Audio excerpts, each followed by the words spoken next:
after with Nick and Big J live out here, Rock on the Range, day number 3 with Brandon and Steve from Monster Truck. How are you guys, man? Doing great, man.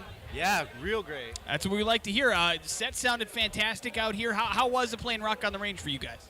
Well, we didn't know what to expect. We were on the little stage, empty parking lot when we woke up in the morning and said, is anyone going to come back here? And then sure enough, it was packed. So. It's like if you build it, they will come. And that's exactly what happens over there at the Jaeger stage. Yeah, that was awesome. By the end of the set, it was a bunch of people having a good time. It was really great, yeah. Oh, testament to your sound, man. We dig what we hear out of Monster Truck here in Boise, Idaho. I mean, you guys have a really cool, really awesome sound that kind of throws it back to the days when rock was rock, and that's kind of what it's about. Was that an organic sound for you guys when you first formed it up, or was it something like a mission, like this is what we want this band to sound like? Well, we just wanted to play rock and roll. We love all that old stuff. We like everything since then, too. Well, select bits of it. So we just wanted to put all those pieces together and have fun. And the fact that people respond is the reason we're here, and we've been playing a lot. So it's just cool that there's an audience for it still. Yeah, it's always been just what we wanted to hear, really. You know, we never really were like, let's do a throwback kind of thing, or we never made that conscious decision at all. It was just kind of, let's play what we want to hear, and that just happens to be similar to what we want to hear, I guess. You know, I'm sitting at home one day, and I'm playing Rocksmith, right? So I'm playing Rocksmith, and I'm looking. We just cage matched Sweet River Mountain, and I'm like, oh my God, I can learn to play this song, but I can't. It's too difficult. I'm terrible at that. But what's it like having support, like getting your song on a game like that?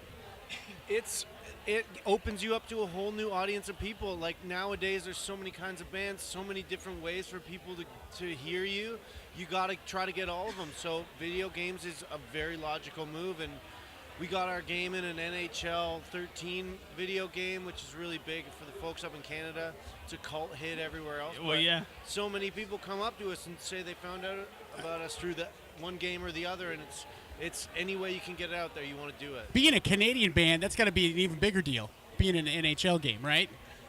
Well, yeah, it's huge. We're all massive hockey fans, and it was huge because Jer, our guitar player, that's his favorite game of all time. So for us to have gotten in that game, that was like an extra icing on top of the cake for him, at least. So awesome. Ontario boys, is that Maple Leafs all the way around, or Jer's a Habs fan? Okay. Sad to say.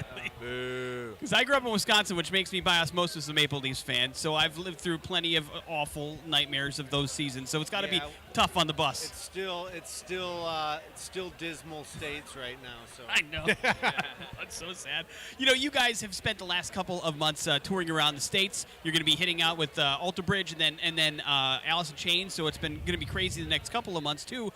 What are shows like back home for you guys in Canada? Are they just insane up there for you guys at this point? I don't know. It's been a while. We haven't played there in a few months. We've been hitting up everywhere else. But yeah, we got some really big festival plays, and it's really cool to start getting those kind of crowds and those kind of responses. So we're really excited about the summer, see how big some of these festivals can be. Yeah, it's cool too. In the Canadian festivals, we always play a lot later in the day as well. There you go. So we really, it's cool. We get a bit more time. Maybe a sound check, God forbid. Wouldn't it be nice? Yeah. First Rock on the Range for you guys. How's the experience been? I mean, this is the biggest American rock festival there is. So really great vibes. We didn't know what to expect. We always heard that it's kind of the heart of America here, like figuratively. So.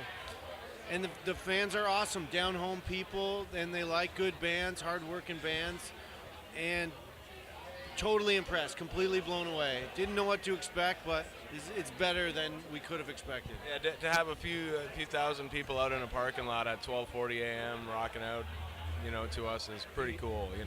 PM. Oh, AM, right. PM, yes, of course. AM, PM. AM, that would be more normal. You guys, it took a little while for the first album to come out, but it's amazing front to back. Are you looking to space it out that much between the second one, or are you already kind of fueling your fire a little bit? No, we're onto it. We've been working on songs. We've even thrown one in the set recently. That's what we're doing in between all the festivals and summers, getting ready, because we know we got to be back as quick as we can with something new. So we're on it already.